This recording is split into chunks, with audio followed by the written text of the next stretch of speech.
Next question, 17th one. G1, G2 be two subgroups of a group G. Which of the following statements are true? First option వచ్చేసరికి G1 is normal in G. Then G1 by G2, G1 by G1, G2. G1 intersection, sorry, G2 intersection G1 is normal. Actually చూడడానికి కొంచెం clumsy ఉన్నా we will try our best. G1 అనేది normal subgroup of G implies and G2 అనేది subgroup of G. ఈ రెండింటిని combination చేస్తే G1 G2 ఏమవుతుందంటే is a subgroup of G because one is normal and another one is subgroup అయింది కాబట్టి రెండు combine చేసుకుని మనం G1 G2 రెండు subgroup అయినప్పుడు HK అనేది ఎప్పుడు నార్మల్ అవుతుంది, HK అనేది ఎప్పుడు సబ్ గ్రూప్ అవుతుంది, one is normal subgroup అయినప్పుడే HK అనేది సబ్ గ్రూప్ అవుతుంది. సో ఆ ప్రాపర్టీని యూజ్ చేసుకున్నాను. సో సబ్ గ్రూప్ అయింది. Implies G1 G2 by G1 intersection G2 is quotient group అవుతుంది. Quotient group G implies quotient group అయిందంటే క్లియర్ గా ఇది ఏమవుతుంది, G1 intersection G2 is normal.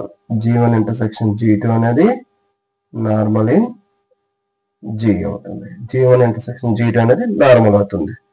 So మనకి డైరెక్ట్ గా మనం చేసుకుంటే ఈజీగా వచ్చేస్తుంది. That's right. Now we will do it. ఏమి ఇచ్చాడండి, G2 G1 by G1 G2 by G1 intersection G2. So this is our group. We have to show it is normal subgroup. Now what we have to do is order of cutoff, order of G2 G1 by G1 G2. So ఏమవుతుందండి, order of H by K అంటే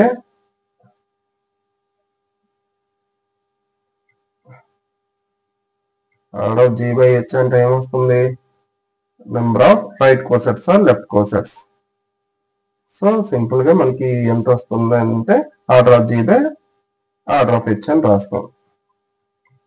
so అదే ప్రాపర్టీని ఇక్కడ వాడితే order of G2 G1 by order of G1 G2 by G1 intersection G2.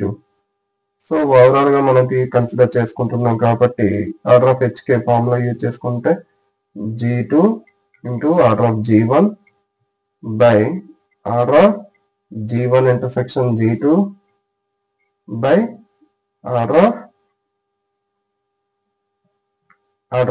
G1 into order of G2 by order of G1 intersection G2 and ఇది మనకి G1 G2 the and overall by ఇంకోటి ఉంది కదా అదేంటండి by order of G1 intersection G2. So combine చేసుకుంటూ overall గా ఏమవుతుంది, దీనికి దీనికి క్యాన్సిల్ అవుతుంది, ఇది రెసిప్రోకల్ అయితే ఇక్కడికి వస్తుంది అంటే order of G1 intersection G2. So previous గా మన క్వశ్చన్ గ్రూప్ వచ్చింది కాబట్టి G1 intersection G2 అనేది నార్మల్ కాబట్టి ఇచ్చిన గ్రూప్ ఏమవుతుందండి, నార్మల్ సబ్ గ్రూప్ అవుతుంది. Normal sub group. సో లెందీగా ఉంటుంది కానీ కొంచెం ట్రై చేస్తే ఈజీగా వస్తుంది. ఓకే, నెక్స్ట్ ఆప్షన్ కన్నా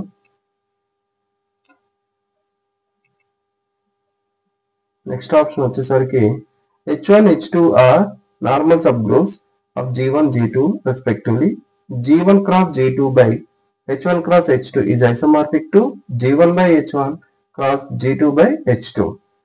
H1 H2 అనేది నార్మల్ సబ్ గ్రూప్స్ అయినప్పుడు అది డైరెక్ట్ గా అప్లై అవుతుంది. బికాజ్ మనం డైరెక్ట్ ప్రొడక్ట్స్ గురించి నేర్చుకుంటే G1 cross G2 by H1 cross H2 is isomorphic to G1 by H1 cross G2 by H2. Okay, this is a direct statement. And third one వచ్చేసరికి G1 is normal in G2, G2 is normal in G. That implies G1 is normal in G. Repeat again. G1 is normal in G2 and G2 is normal in G. Implies G1 is normal in G అని అన్నారు. ఒకసారి రాద్దామండి. G1 అనేది normal in G2 and G2 is normal in G. Implies ఏమని చెప్పమన్నాడు, G1 is normal in G అవుతుందా లేదా అని. అంటే దీని అర్థం A implies B, B implies C, implies A implies C అన్నాడు. అంటే transitive property. Normal sub groups లో ట్రాన్సిటివ్ ప్రాపర్టీ అనేది ఒబే అవ్వదండి. నార్మల్ సబ్ గ్రూప్స్ లో ట్రాన్సిటివ్ ప్రాపర్టీ అనేది ఒబే అవ్వదు. ఎందుకు అవ్వదు సార్ అనేది మనకి ఎగ్జాంపుల్ చెప్పుకుందాం. Let's take A4. A4 is the group of alternate group with 4 symbols. Alternate group with 4 symbols.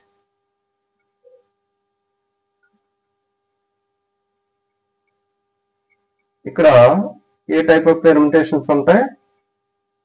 A4 లో మనకి ఈవెన్ పెర్మిటేషన్స్ ఉంటాయి. A4, A5, A6 ఏదైనా సరే మనకి ఈవెన్ పెర్మిటేషన్ యొక్క కలెక్షన్ ని తీసుకుంటాం. సో దీంట్లో మనం V4 తీసుకుందాం. V4 అంటే ఇక్కడ క్లైన్ 4 గ్రూప్ లోని పెర్మిటేషన్ గ్రూప్. ఐడెంటిటీ 1 2 3 4 1 3 2 4 1 4 2 3 ఈ గ్రూప్ తీసుకుంది. ఇది సిమిలర్ టు ఈ Y4 is isomer to Z2 cross Z2 అవుతుందండి. Z2 cross Z2 Klein 4 group కాబట్టి. So and one more thing ఏం తీసుకున్నాం అంటే ఇక్కడ గ్రూప్ ఆఫ్ ఆర్డర్ వచ్చేసరికి ఎంత అండి, n ఫ్యాక్టోరియల్ బై 2 అంటే 24/2 అంటే 12 అనేది గ్రూప్ ఆఫ్ ఆర్డర్ వస్తుంది. ఇక్కడ వచ్చేసరికి ఎంత 4. అండ్ అనదర్ గ్రూప్ H అనేది ఏం తీసుకుందాం అంటే దీనికి సబ్ గ్రూప్ తీసుకుందాం. ఐడెంటిటీ 1 2 3 4 తీసుకుందాం. సో క్లియర్ గా మనం చూసుకుంటే ఆర్డర్ ఆఫ్ H అనేది 2 అండ్ ఆర్డర్ ఆఫ్ V4 అనేది 4 ప్లస్ మనకి 4/2 అనేది 2 కాబట్టి ఇండెక్స్ ఎప్పుడైనా 2 అయితే అది అనేది నార్మల్ సబ్ గ్రూప్ అవుతుంది. కాబట్టి H is normal subgroup of V4 and ఇక్కడ 12/4 కదండి. 12/4 అంటే ఎంత వస్తుంది 3. సో ఎప్పుడైనా సరే ఇండెక్స్ అనేది ప్రైమ్ నెంబర్ అయింది అనుకోండి, గ్రూప్ యొక్క ఇండెక్స్ అనేది ప్రైమ్ నెంబర్ అయితే ఆ సబ్ గ్రూప్ ఉంటది కదండి, అది normal subgroup of group అవుతుంది. Normal subgroup of group. So implies V4 is normal subgroup of A4, but does not implies H is normal subgroup of A4. H అనేది normal sub group అవ్వదు. Okay, so and this is the statement of fourth option statement ఏంటంటే index అనేది prime అయినప్పుడు normal subgroup అవుతుంది అన్నట్టు. So coming to the statements. First statement అనేది correct, second కూడా correct, third wrong, fourth correct. First right and second one is correct, third one is wrong. We have counter example to it. So prime index ఉంది కాబట్టి G అనేది normal subgroup అవుతుంది. So A, B, D are correct statements. Thank you one and all.